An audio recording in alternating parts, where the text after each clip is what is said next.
Assalamualaikum warahmatullahi wabarakatuh. Kembali lagi di Tialopa Channel. Sebelum saya memulai pembahasan tentang pilar negara, tolong jangan di skip ya teman-teman, supaya tidak gagal paham. Dan di akhir video, saya akan memberikan soal untuk evaluasi pemahaman tentang pilar negara. Jika teman-teman sudah benar semua, berarti teman-teman sudah paham dengan penjelasan saya. Oke, langsung saja ya teman-teman, kita mulai. Kita mulai dengan ucapan Bismillahirrahmanirrahim. Pilar negara. Jadi di negara Indonesia ini terdapat 4 pilar negara. Yang pertama Pancasila, yang kedua Undang-Undang Dasar 1945, yang ketiga NKRI, dan yang keempat Bhinneka Tunggal Ika. Nanti kita akan bahas satu persatu ya teman-teman. Oke, sekarang kita akan bahas Pancasila. Sebelum saya membahas Pancasila, silahkan subscribe, like, dan share ya teman-teman channel Tialopa Channel agar bisa lebih bermanfaat untuk banyak orang dan Mimin semakin bersemangat untuk mengupload video-video edukasi. Oke, Pancasila ya. Pancasila berasal dari bahasa Sanskerta, yaitu Panca dan Sila, yang berarti 5 prinsip-prinsip atau 5 asas ya teman-teman. Sejarah perumusan Pancasila dimulai dari sidang BPUPKI dan Piagam Jakarta, dan kemudian disahkan pada sidang PPKI pada tanggal 1 Juni diperingatilah hari lahirnya Pancasila ya. Oke, bisa dipahami ya. Nah, terdapat beberapa usulan dalam penyusunan dasar negara, yaitu Muhammad Yamin, Supomo, dan Soekarno. Nah, jadi ada 3 usulan Pancasila, teman-teman. Di sini untuk Muhammad Yamin itu tuh biasanya dia pri ya, pri kemanusiaan dan pri seperti itu. Itu ciri-cirinya Muhammad Yamin ya. Nah, kalau Soekarno itu ketuhanan yang berkebudayaan, itu ciri-cirinya ya. Dan Supomo itu ada di video saya sebelumnya ya teman-teman. Jadi di video saya sebelumnya khusus membahas Pancasila. Itu silahkan ditonton ya teman-teman.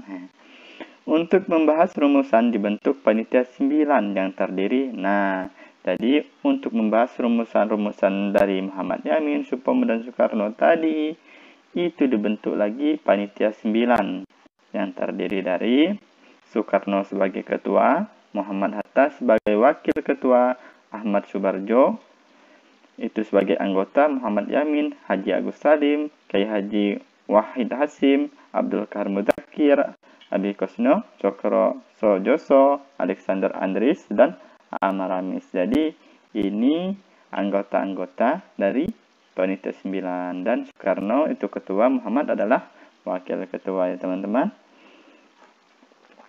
Kita lanjut ya. Nah, rumusan Pancasila yang termaktub dalam Piagam Jakarta adalah ketuhanan ya dengan kewajiban menjalankan syariat Islam bagi pemeluk-pemeluknya. Yang kedua, kemanusiaan yang adil dan beradab. Yang ketiga, persatuan Indonesia. Yang keempat, kerakyatan yang dipimpin oleh hikmat kebijaksanaan dalam permusyawaratan perwakilan. Dan yang kelima, keadilan sosial bagi seluruh rakyat Indonesia. Tapi hasil ini ditolak teman-teman. Kenapa? Karena dari pihak asing ada yang berkeberatan ya teman-teman. Di sini karena dengan kewajiban menjalankan syariat Islam bagi pemeluk-pemeluknya.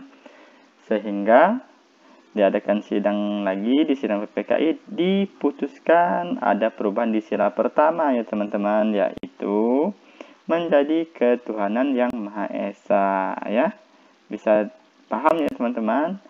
Jadi sidang PPKI itu diadakan 3 kali, yaitu tanggal 18 Agustus, 9 Agustus, dan 22 Agustus. Jadi Pancasila sekarang itu jangan dirubah-rubah ya teman-teman, karena itu tidak mudah ya. Sidang terus-menerus melalui perdebatan sehingga timbullah Pancasila yang sekarang teman-teman. Oke, bisa dipahami ya. Sekarang kita lanjut ke Undang-Undang Dasar pilar yang kedua ya. BPUPKI yang dibentuk pada tanggal 29 April 1945 membahas tentang perancangan undang-undang pada sidang kedua BPUPKI yang diketuai oleh Ir Soekarno ya teman-teman. Pada tanggal 22 Juni 1945 membentuk Panitia 9 untuk merancang Piagam Jakarta yang akan menjadi naskah pembukaan undang-undang. Pembukaan Undang-Undang 1945 itu disahkan pada tanggal 18 Agustus 1945 oleh PPKI ya. Jadi bukan oleh BPUPKI ya teman-teman. Kalau BPUPKI itu hanya membahas tentang perancangan undang-undangnya saja. Tapi yang mengesahkan itu adalah PPKI. Nah, sekarang periode yang berlaku Undang-Undang Dasar 1945. Maksudnya ini yang berlaku di Indonesia ya teman-teman. Jadi pada tahun 1945 sampai 1950 itu konstitusi yang berlaku itu Undang-Undang Dasar 1945. Tapi pada tanggal 27 Desember 1949 sampai 17 Agustus 1950 itu yang berlaku adalah konstitusi RIS ya. Lalu mengalami lagi perubahan teman-teman. Mengalami lagi perubahan pada tahun 1950 sampai 1959 yaitu Undang-Undang Dasar Sementara ya teman-teman, diingat ya. Lalu kembali lagi berubah ke Undang-Undang Dasar 1945 pada tahun 1959 sampai sekarang. Jadi di Indonesia ini terdapat 4 kali perubahan teman-teman ya. Yang pertama itu Undang-Undang Dasar, berubah menjadi Konstitusi RIS, berubah lagi menjadi Undang-Undang Dasar Sementara, dan berubah lagi menjadi Undang-Undang Dasar 1945. Ini perlu diingat ya teman-teman, biasanya ini keluar ya teman-teman.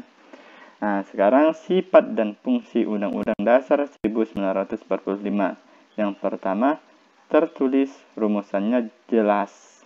Merupakan suatu hukum yang mengikat pemerintah dan juga mengikat setiap warga negara.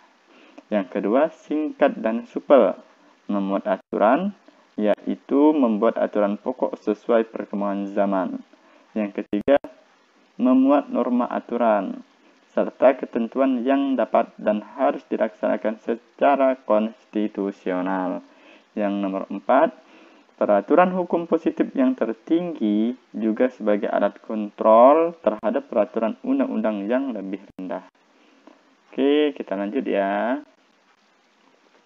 Sekarang NKRI, Negara Kesatuan Republik Indonesia, merupakan sebuah negara yang berbeda di bumi belahan bagian timur di benua Asia Tenggara. Indonesia diapit oleh 2 samudera ya, yaitu Samudra Pasifik dan Samudra Hindia. Indonesia memiliki identitas resmi, yaitu yang pertama Indonesia Raya sebagai lagu kebangsaan, yang kedua bendera merah putih sebagai bendera kebangsaan, yang ketiga burung Garuda sebagai simbol kebangsaan, dan yang keempat Bhinneka Tunggal Ika sebagai semboyan kebangsaan. Konsep Negara Kesatuan Republik Indonesia yang pertama, perubahan Undang-Undang Dasar 1945 mengukuhkan keberadaan Indonesia sebagai negara kesatuan dan menghilangkan keraguan terhadap pecahnya NKRI. Yang kedua, pasal-pasal dalam Undang-Undang Dasar 1945 telah memperkukuh prinsip NKRI. Yang ketiga, NKRI bentuk final negara bangsa Indonesia, ditegaskan pada pasal 1 ayat 1. Nah, ini pasal-pasal yang menunjukkan NKRI, yaitu pasal 1 ayat 1, pasal 18 ayat 1, pasal 18B ayat 2, pasal 25A, dan pasal 37 ayat 5. Kita lanjut ke yang nomor 4 yaitu pilar negara Bhinneka Tunggal Ika. Ini pilar negara yang nomor 4. Istilah Bhinneka Tunggal Ika dikenal pertama zaman Majapahit di era kepemimpinan Wisnuwardana. Perumusan Bhinneka Tunggal Ika dirumuskan oleh Empu Tentular di dalam kitabnya Sutasoma. Pada dasar, semboyan itu merupakan pernyataan kreatif dalam usaha untuk mengatasi. Nah, pada dasarnya ya, semboyan Bhinneka Tunggal Ika itu pernyataan kreatif untuk mengatasi keanekaragaman kepercayaan, teman-teman, dan juga keagamaan. Nah, di sini ada prinsip-prinsip Bhinneka Tunggal Ika. Yang pertama, common denominator, tidak bersikap sektarian dan inklusif, tidak bersikap formalistis, dan bersifat konvergen ya. Di sini kita lanjut implementasi Bhinneka Tunggal Ika. Yang pertama, cinta akan persatuan. Yang kedua, tidak membeda-bedakan suku, bahasa, agama, dan lain-lain ya. Tidak ingin menang sendiri, musyawarah untuk mufakat, dilandasi rasa kasih dan rela berkorban, perilaku toleran dalam kehidupan beragama, sosial, suku, dan ras. Sekarang kita masuk ke soal ya teman-teman. Di sini jika saya terlalu cepat, silahkan di-pause ya teman-teman. Oke, dikerjakan sambil saya bicara ya teman-teman. Teman-teman jika ingin belajar di grup Telegram saya, itu ada linknya di deskripsi YouTube saya. Di grup Telegram tersebut, saya selalu meng-share soal-soal terupdate CPNS 2021 dan sesuai dengan FR tahun ini ya teman-teman. Silahkan teman-teman bergabung ke grup Telegram saya yang linknya ada di deskripsi YouTube saya ya teman-teman. Oke, jika ini terlalu cepat, di-pause saja ya teman-teman dan dikerjakan. Nah, di akhir video ada kunci jawabannya teman-teman. Nah, ini kunci jawabannya. Kira-kira teman-teman sudah benar semua? Ya, pastinya sudah ya. Kurang lebih dalam penjelasan saya mohon maaf, karena segala kesalahan itu dari saya sebagai manusia biasa dan semua kebenaran adalah milik Allah Subhanahu wa taala. Saya akhiri. Assalamualaikum warahmatullahi wabarakatuh. Terima kasih teman-teman.